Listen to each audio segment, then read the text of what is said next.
In 1492, Christopher Columbus discovered the island of Hispaniola. After many years, the Spaniards failed to keep track of this island, which led to French settlers also trying to colonize Hispaniola in 1655.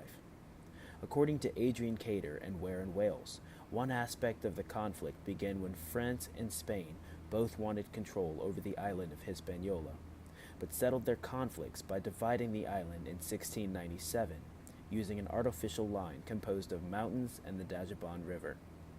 As a result, Hispaniola has formally been split up into the Republic of Haiti and the Dominican Republic. Those born in Haiti are more than 2.5 times more likely to die as a baby. They're almost 10 times poorer, and they expect to live much shorter lives than those born in the Dominican Republic. Although Haiti had split from the Dominican Republic, they still had a collection of problems regarding to slavery. Slaves made up about 90% of the Haitian population. That after a few centuries, a boundary agreement was signed between Haiti and the Dominican Republic in 1936. This created a permanent border between the nations. This agreement was the start of the Parsley Massacre in 1937.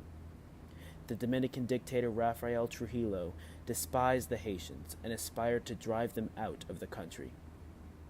There's been conflict over the borders of Hispaniola, and there was an early period of time where the Haitian ruler took over the Dominican side of the island, and that was never forgotten. It was certainly not appreciated by the Dominicans, and so that is part of the history that has always been rancorous between Haiti and the DR.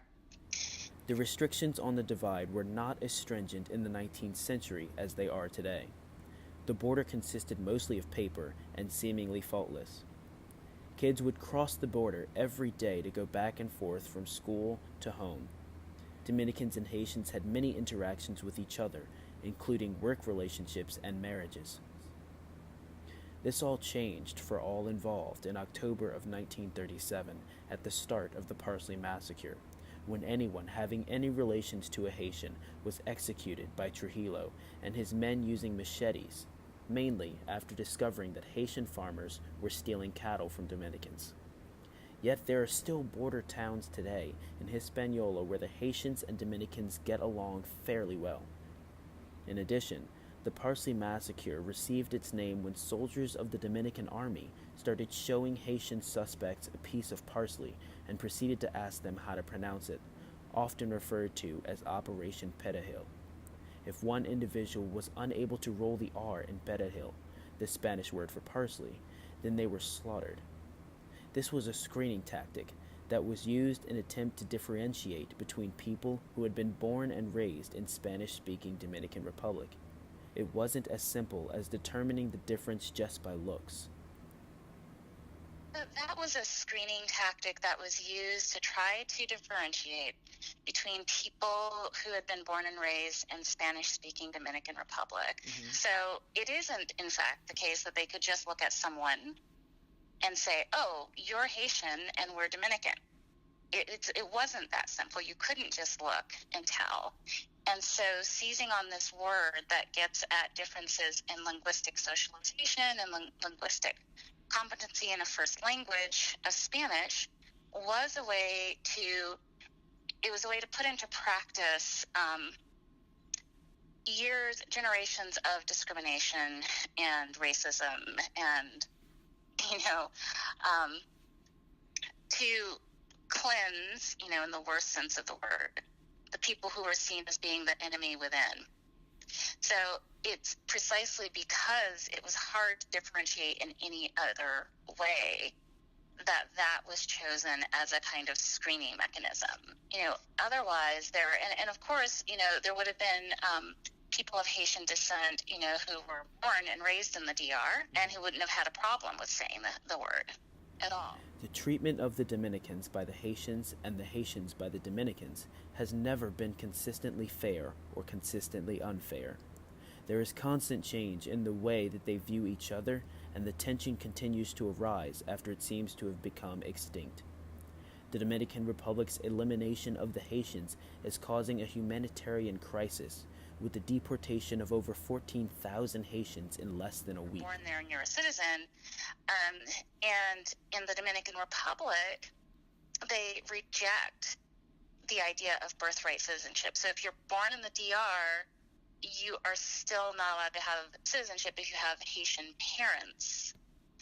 And then if you were born in the DR, you don't automatically have Haitian citizenship.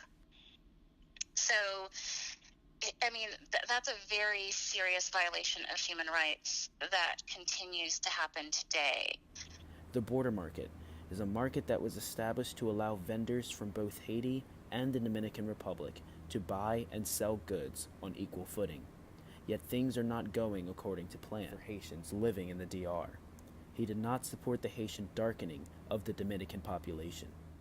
That initial invasion was in 1800, when Toussaint Louverture invaded Santo Domingo and captured parts of it. And then it went back to Spanish control in 1809. And then there was another invasion in 1822 under Jean-Pierre Boyer, and again an attempt to try to unify the island, and that did not work in the long run either. But this, kind of the series of invasions by Haitian presidents started some ill political will. And then there's also this kind of social and racial component as well. Initially, Louverture allied with the Dominican Republic, but later switched over to the French after they abolished slavery. After completing the goal of freeing all the slaves, their next step was making Haiti a free nation. Successfully, the Haitians managed to free themselves from the French, making Haiti the first black republic in the world.